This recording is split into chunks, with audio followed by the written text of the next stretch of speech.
Welcome back to JuicedCast, a podcast made for resellers by resellers. Today we're on our 13th episode. Thank you to everyone who's been supporting us so far. And today I'm joined by my co-host, Saucyy Mango. How's it going, bro? Great, man. I'm happy to be back for our 13th episode. Last week we had a great time with Michael from Notify, and today we're coming back to you guys after the Floyd Mayweather fight versus Logan Paul, and we have quite a bit to talk about. So I just want to let listeners know before we started this. I just want to let you guys know about a little bit of the stuff that happens behind the scenes of the podcast.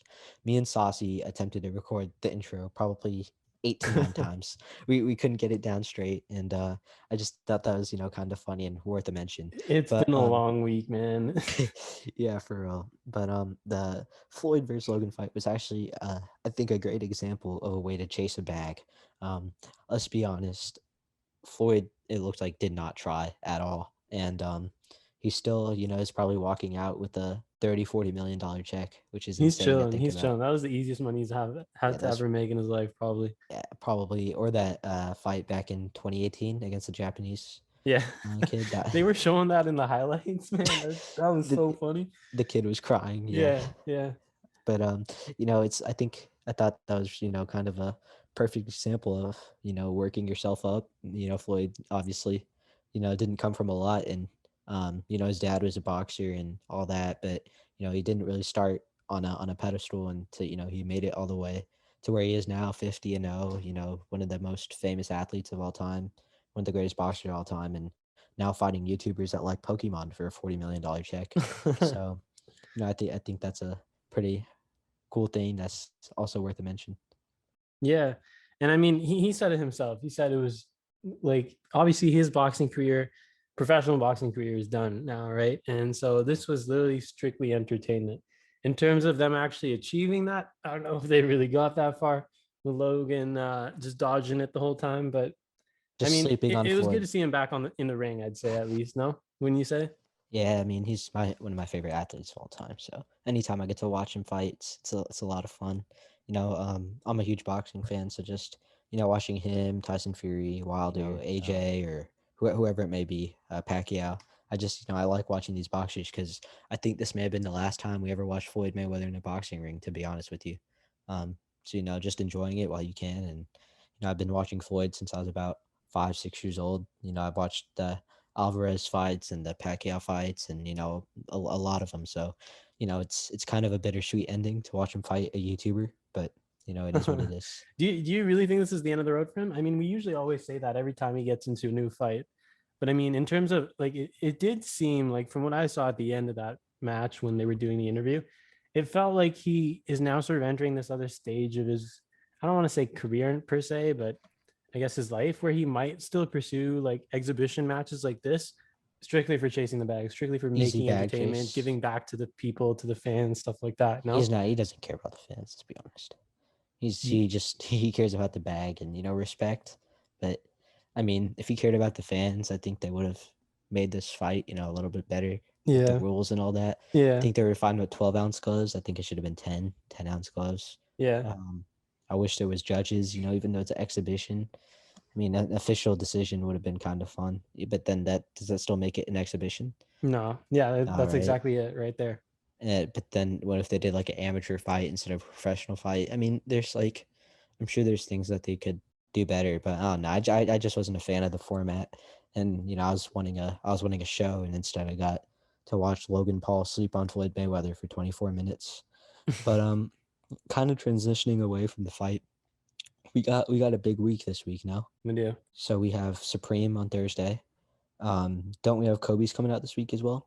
Kobe's, I don't know if they're confirmed yet for this week, but Okay. we have the Yeezys coming out tomorrow. Yeah, We have tomorrow. the Yeah. Science, and then we also have the other Yeezys, the other colorway, the Inflame colorway on Friday. Okay. Yeah, I got my dashies ready to be rented out. I rented out a few for tomorrow.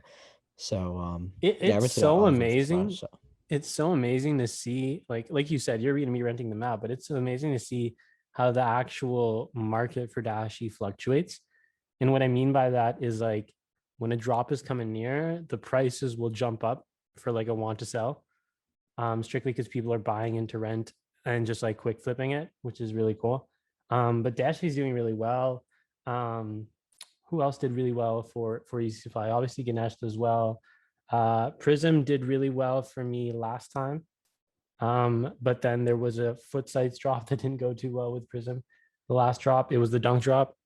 um, uh, Funny enough, like long story short, I actually ended up, I don't know, for some of you that are listening who might be in the Discord server for Prism, they had a couple members who had issues with their licenses and were getting unbinded for a bit.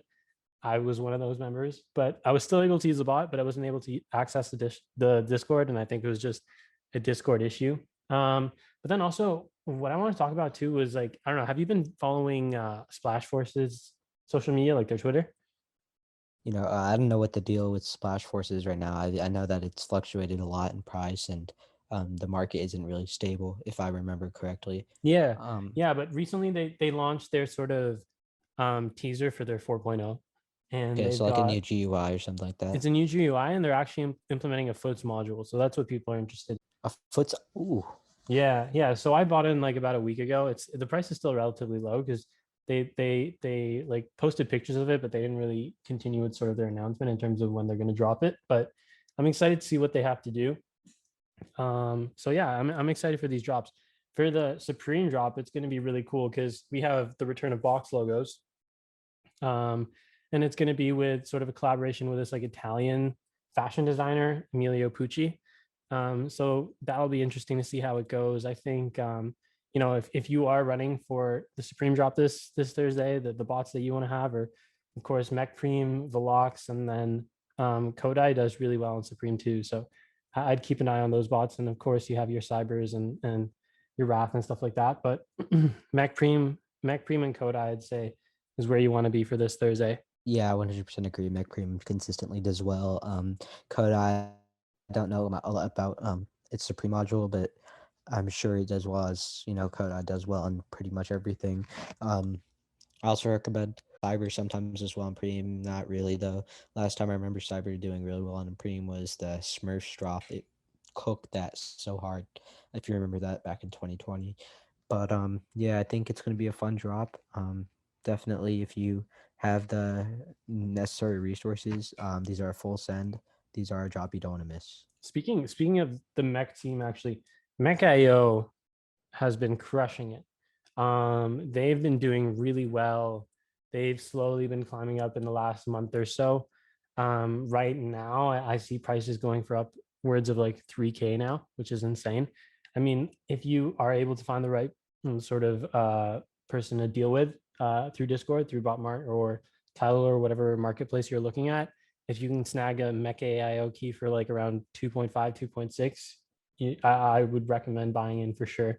They've been really doing well on Shopify, and they killed the Easy Supply drop actually. Even um, the 500s, they did really well on that drop. So keep an eye out on Mech AIO. I know for those of you who've been probably monitoring the bot scene for quite a while now, it's a little late in terms of information regarding Mech AIO, but if you are late to this information, definitely check out Mech AIO.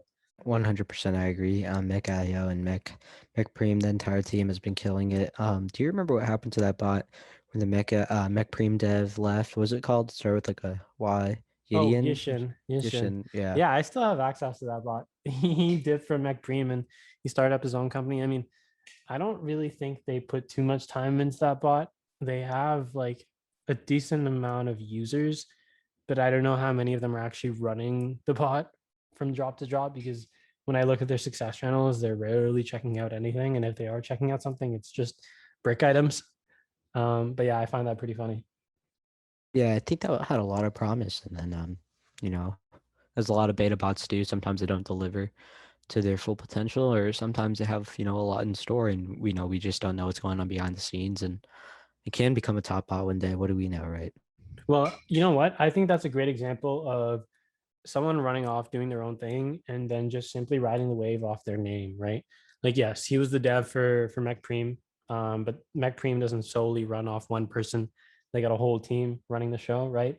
I think one guy just I guess, got a little too comfortable, too confident in himself, and he didn't have the proper marketability and proper management. I think what people fail to recognize is how many people you need to run the show. And I think Michael really highlighted that last time we spoke, and even Ben when we talked to him regarding how he runs Juiced. I think it really involves a lot of parties and a lot of organization and a lot of discipline. And that's what it really boils down to.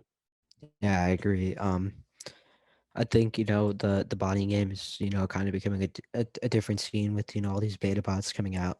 And a lot of these, you got to be careful with, what bots you're signing up for, as a lot of them are scams, or they're not, have like no promising future at all. I remember there was this one sneakers bot, I won't name the name of it, but what had happened was it was in beta and it was gaining a lot of traction, a lot of attention on Twitter with their success and on Discord. And, they were giving group buys to a lot of groups.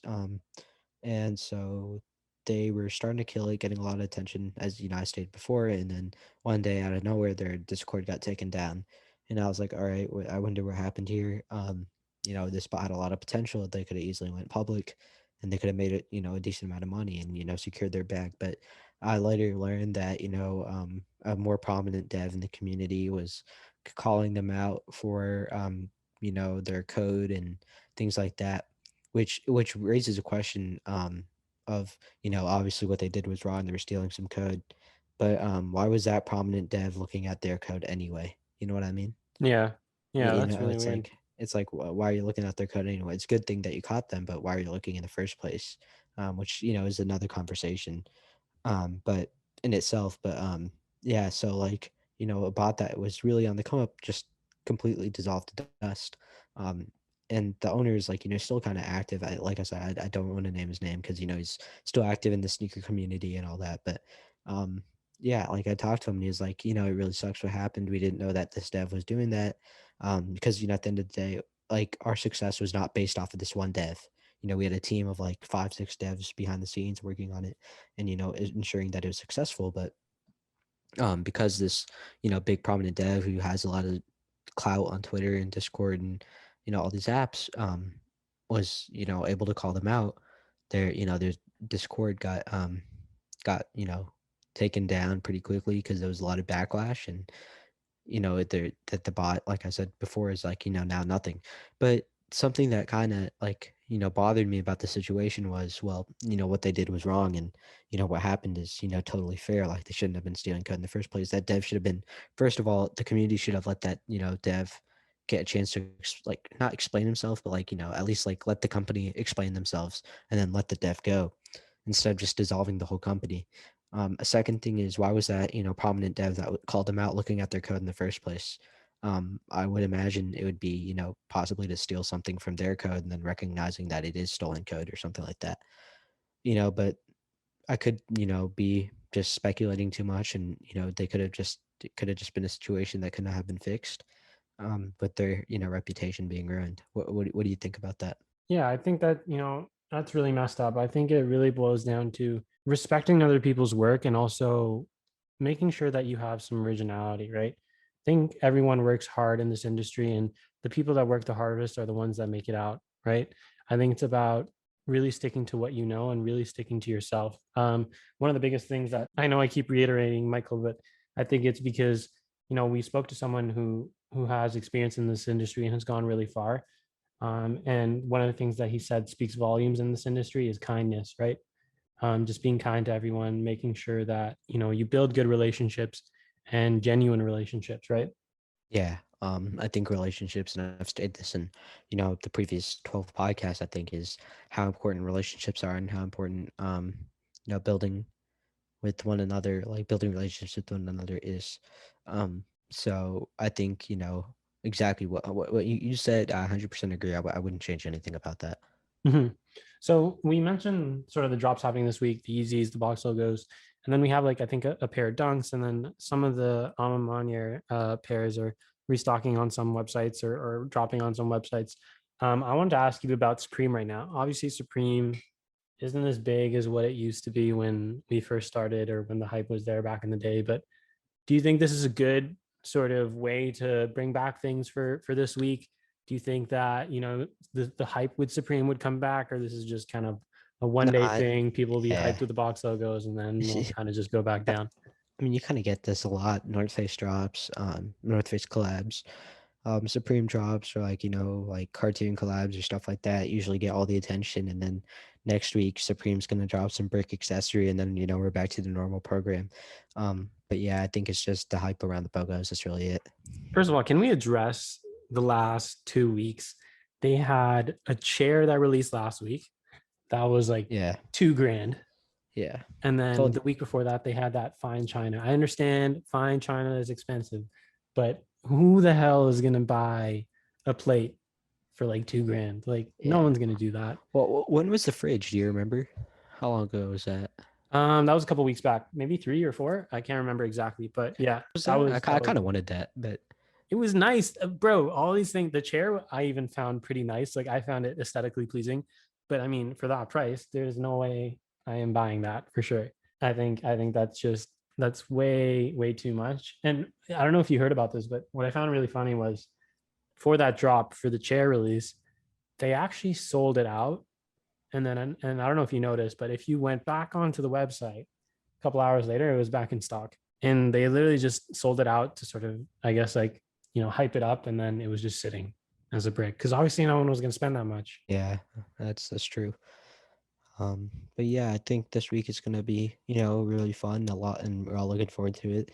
If you haven't already check out our last episode with Michael from Notify. That was a blast, and I think that might have been one of our best episodes to date. I think I'm really proud of that one, and what we came up with and the conversations we had.